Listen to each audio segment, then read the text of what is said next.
Hello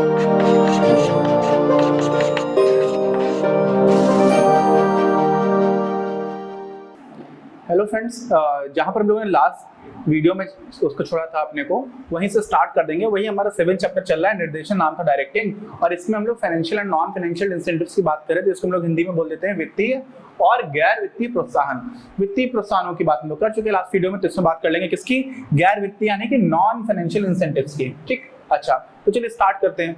होता क्या है कि कई बार जो आपकी ऐसी आवश्यकताएं हैं, बाप बढ़ाना भैया सबसे बड़ा रुपया, ये सब बात हम लोगों ने की थी, लेकिन कई बार आपकी सामाजिक आवश्यकताएं होती हैं, आपकी मनोवैज्ञानिक आवश्यकताएं होती हैं, आपकी भावात्मक यानी कि इमोशनल नीड्स होती हैं, और ये नीड्स डायरेक्टली पैसा कई बार फुलफिल नहीं कर रहा होता, पैसे से पूरी नहीं हो रही होती हैं, और इस वजह से अगर सिर्फ आपको पैसा मिल रहा है और इस तरह की नीड्स पूरी नहीं हो रही हैं, तो भी आप डिमोटिवेटेड फील कर सकते हो।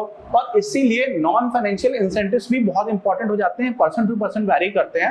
मैंने आपको बताया था मोटिवेशन डिफिकल्ट इसलिए होता है क्योंकि लोगों की अपेक्षाएं अलग अलग हैं, लोगों की इच्छाएं अलग अलग हैं, लोगों के एक्सपीरियंसेस अलग अलग हैं। किसी को गैर वित्तीय इंसेंटिव ज्यादा अच्छे लग सकते हैं, किसी को वित्तीय ज्यादा अच्छे लग सकते हैं। ठीक है, तो पर्सन टू पर्सन वैरी करता है। ठीक, अच्छा क्या हुआ, कभी कभी गैर वित्तीय प्रोत्साहन में भी वित्तीय पक्ष सम्मिलित होता है, जिसकी बात मैंने लास्ट वीडियो में कर ली थी। तथापि इसका उद्देश्य मनोवैज्ञानिक तथा भावात्मक संतुष्टि देने पर होता है, ना कि पैसे दिए जाने से होने वाली संतुष्टि पर। जो मुख्य एम्फेसिस है, एम्फेसिस का मतलब समझते हो क्या, एम्फेसाइज करना भी बोलते हैं, और एम्फेसिस मतलब होती है कि आप बल किस बात पे दे रहे हो। तो जो बल है वो गैर वित्तीय एस्पेक्ट्स पर ज्यादा है, जैसे कि मैंने रिटायरमेंट वाली बात की थी, है ना। जैसे क्या हुआ, किसी व्यक्ति की संस्था में पदोन्नति हो गई, रिटायरमेंट की बात नहीं थी, सॉरी प्रमोशन की बात थी। अब प्रमोशन होने के साथ साथ उसको गाड़ी भी बड़ी मिल गई, उसको घर भी बड़ा मिल गया, उसको एक खुद का केबिन मिल गया अलग से, है ना। तो उन सारी चीजों की भी एक आर्थिक लागत है, एक वित्तीय वैल्यू है, एक फाइनेंशियल वैल्यू है कंपनी के लिए, और कंपनी उसको ज्यादा पैसे दे रही है। क्यों? क्योंकि उसकी पोस्ट बड़ी हो गई।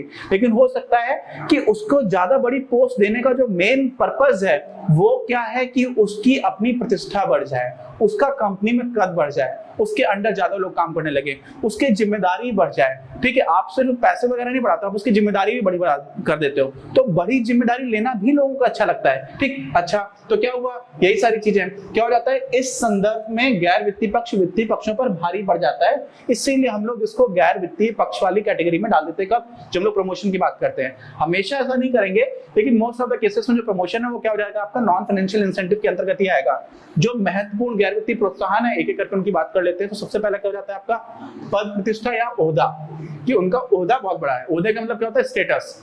अब ऑर्गेनाइजेशन में, किसी संगठन में स्टेटस का मतलब क्या हुआ कि आपकी पोस्ट कौन सी है, आप संगठनिक जो क्रम है, क्रम श्रृंखला है, यानी कि जो हायरार्की है, ऑर्गेनाइजेशनल हायरार्की में आप कहां पर आते हो, आप कितने लोगों के आपके बॉस हैं, आप कितने लोगों के बॉस हो, है ना। तो ये जो चीज हो जाती है, तो इसी को हम लोग सीधा सीधा जोड़ देते हैं।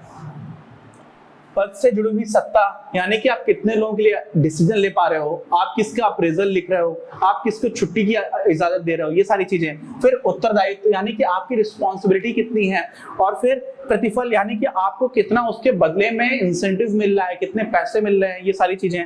पहचान आपकी कितनी ज्यादा है।